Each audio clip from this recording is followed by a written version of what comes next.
Ruski udeo u NIS-u koji kupuje mađarski MOL vredan je između 900 miliona i milijardu evra. To je juče rekao predsjednik Srbije. Ako je tako, stručnjaci koji su govorili za novu ekonomiju kažu malo je. Cena je niska i u toj priči najbolje je prošao MOL. Realna knjigovodstvena cena NIS-a je na kraju 2024. godine bila ukupno 3,3 milijarde evra. Procena je negde da je u prošloj godini NIS imao gubitke, ali bez obzira na to cena 56% udela u kompaniji ne bi smela da bude ispod 1,5 ili 1,6 milijardi. Više imate u tekstu Dunje Marić na našem portalu. A ministar finansija za sljedeću godinu u Srbiji najavljuje probne letove letećih taksija i kaže da će u zavisnosti od regulative biti procenjeno kada će oni biti uvedeni u svakodnevnu upotrebu. Kaže i da je prošle nedelje Srbija u Davosu potpisala sporazum sa jednom američkom kompanijom iz Kalifornije koja je, kako kaže, lider u toj oblasti. BIRN Srbija je objavio istraživanje pod nazivom Analiza praksi oglašavanja u medijima, tokovi novca, nedostatak kriterijuma i nepoštovanje etičkih normi. Ispostavilo se da najveći deo novca za oglašavanje država i privatne kompanije daju upravo medijima koji najviše krše kodeks novinara i novinarki Srbije. Autor istraživanja Bojan Cvejić je naš gost u Novoj ekonomiji danas. Bojane, mnogo ti hvala što si danas ovdje sa nama. Što ćemo govoriti uopšte o ovom istraživanju izuzetno je interesantno. Dobro. Istraživanje ste radili Tanja Maksić i ti i pokazuje neke mehanizme kako se javni i komercijalni novac preliva u mediji, u medijski sektor. Najviše para od oglašavanja i od države i od privatnih kompanija dobijaju oni koji najviše krše kodeks. Zašto je to tako?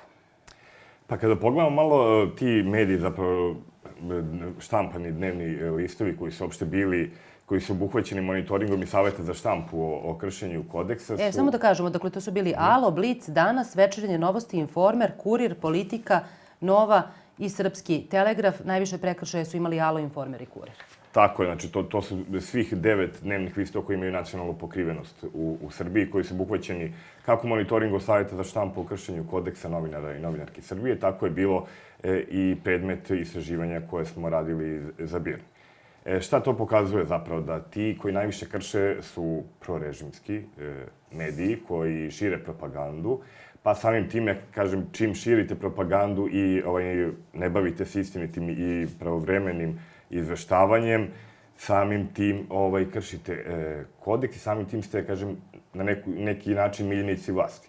Mi imamo više osnova kako zapravo vlast podupire i podržava te medije. Prvo što im daju legitimitet, jer svojim ekskluzivnim izjavama, intervjuima, informacijama, onda gostovanjima na njihovim televizijama zapravo podržavaju takvo drastično narušavanje etičkih profesionalnih standarda. A onda je ovo što naše istraživanje pokazuje da najveći državni oglašivači zapravo plasiraju, da kažemo narodskim jezikom rečeno, kupuju oglasni prostor u tim medijima. Treći stub je i to kroz projektno sufinansiranje. Mi vidimo da na konkursima uglavnom opet prolaze isti ti mediji koji dobijaju sve ove pare, koji dobijaju legitimitet kroz razne vidove i načine od najviših državnih zvaničnika. Kako se vode privatne kompanije? Jel oni, ne znam, jel kažu, evo, ovi se dobro čitaju, dobro se prodaju, pa me baš briga što krše kodeks, što ne poštuju pravila, što šire propagandu. Njima ću da dam novac, neka tu bude moj oglas, ili možda se vode nečim drugim. Kad kažem da li tu postoji još nešto, mislim na ono kako oglašivači vide novine kao podobne ili kao nepodobne, pa samim tim negdje i svoju poziciju kako će biti tretirani oni. Pa tako je, mislim da i privatni oglašivači postoji tamo možda neka vrsta autocenzure, da možda ne žele da se oglašavaju u kritičkim medijima koji ne samim tim, nego po svim istraživanjima i manje krše etički kodeks nego prorežimski. I vjerojatno postoji ta autocenzura ako se budu oglašavali tu da će imati možda nekih problema sa državom, inspekcijama i ne znam sa čim još. Ne postoje nikakvi, nažalost, kriterijumi ili mi bar ne znamo kako se raspodeljuje uopšte taj novac u medijima. Najverovatnije kada se ide, mislim, putem javnih nabavki, tu se ide putem kriterijuma najniže cene, a da niko ne obraća pažnju zapravo na te etičke standarde, šta se poštuje, šta ne. a privatni mediji, isto kažem, ne znamo, ali jedna od preporuka ovog istraživanja jeste upravo to da privatni oglašivači u okviru svojih nekih asocijacija donesu neki kodeks kako biraju u kojim medijima će plasirati oglase za svoje klijente.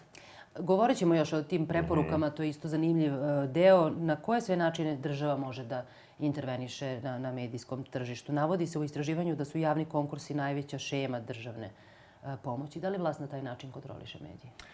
Pa ako pogledamo sadržaj tih medija koji dobijaju najviše novca kroz konkurse za projektno sufinansiranje medijskih sadržaja, vidimo da to upravo nisu kritički mediji, da su to opet propagandna glasila, uglavnom na lokalu, jer lokalni mediji dobijaju mnogo više sredstava nego nacionalni.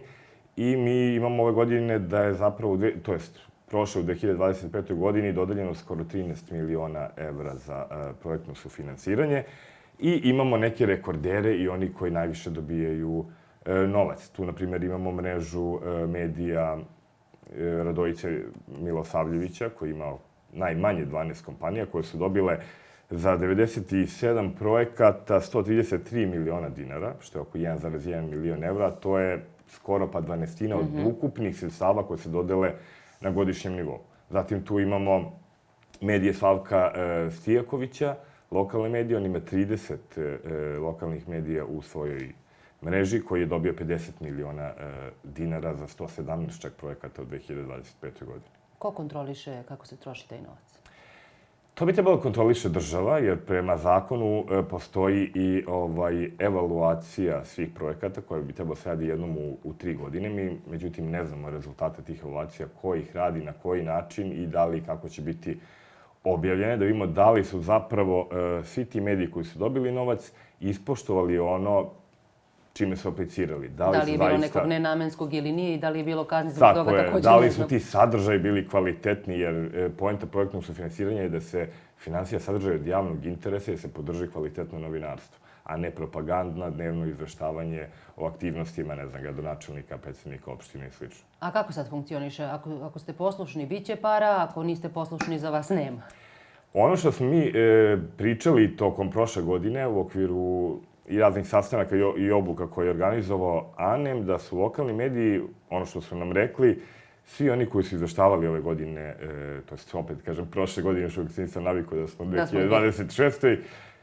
Da oni koji su svi izveštavali u studentskim protestima da ove godine skoro ništa nisu dobili, iako su prethodnih godina dobijali neka mizerna mala sredstva, ali su ipak dobijali da bi, da kažu, da nije da im nisu dali ništa.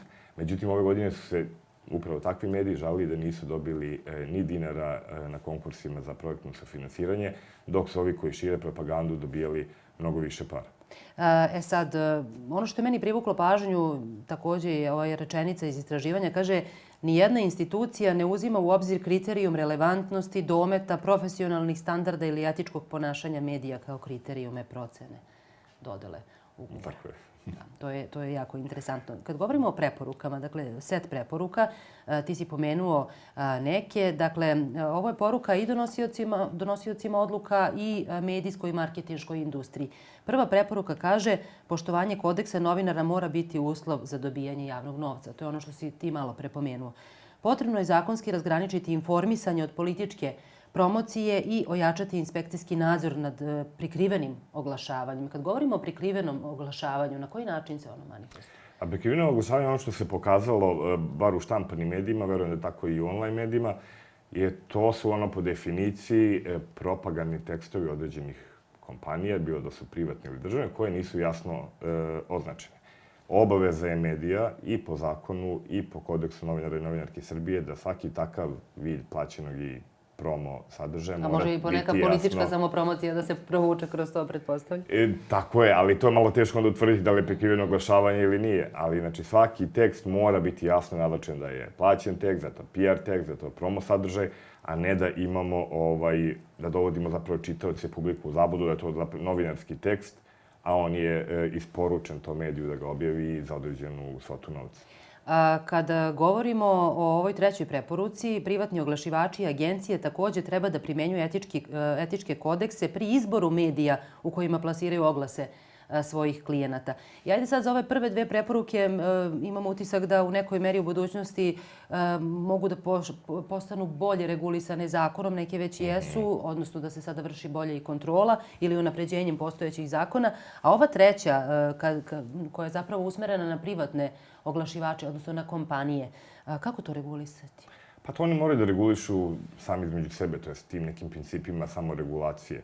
Postoje i u Srbiji kao i u svetu, postoje također asocijacije oglašivača, asocijacije marketinških agencija koje bi trebalo da imaju neke svoje internetičke kodekse, kako se ponašaju, ne samo od toga kako biraju, gde će plasirati oglase svojih klijenata, već i kako te oglasne poruke izgledaju, da se tim porukama krše neki zakoni, krše neke ljudska prava, da li se obmanjuje javnost ili ne. Tako da samim tim znači, bi trebalo svako da ima svoj interni kodeks koji će samo regulisati, da jednostavno, mislim da i oni kada bi razmišljali da bi im se više isplatilo da se oglašavaju medijima u koji publika ima poverenje nego medijima koji uništavaju ljudske živote, bukvalno. Može se podvede pod neko društveno odgovorno poslovanje. Tako je, društveno, kao što nećete dati, ne znam, od strane države, na primjer, subvenciju fabrici koja zagađuje životnu sredinu i nema nameru, na primjer, da stavi filtere, a ne onoj koja ima filtere i koja se trudi da to svede na minimum. Da, to je dobar primjer. Hajde samo da vidimo ko su najveći oglašivači u Srbiji. Od ovih komercijalnih oglasa koje smo mi izbrojali za 6 meseci u ovih 9 dnevnih listova, skoro 40% je državnih oglašivača, znači 60% su privatni i ti privatni neki su možda pod kontrolom države, ali nismo mogli da kažemo zvanično da su državni. Ali od ovih 40% najviše i ubedljivo dominantno je Telekom Srbija, koji se oglašavao u 7 od 9 dnevnih listova. Oglase Telekoma nismo mogli da vidimo samo u Danasu i Novoj, koji su kritički nastrojeni. Potom tu su Dunav osiguranje, Pošta Srbije, Državna lutrija Srbije, NIS, iako ne znam da se neko zbog Poštanska štedionica, komunalno preduzeće pogrebne usluge koje se oglašava u Politici i Novostima uz Čitulje i drugi. Bojane, mnogo ti hvala na ovoj priči. Naravno, cijelo ovo istraživanje možete da pronađete na sajtu BIRN-a. Tako je. Objavljeno je, pa pogledajte, ima nekih zanimljivih stvari. Niste se samo bavili štampanim medijima, u ovom izveštaju ima tu i elektronskih medija.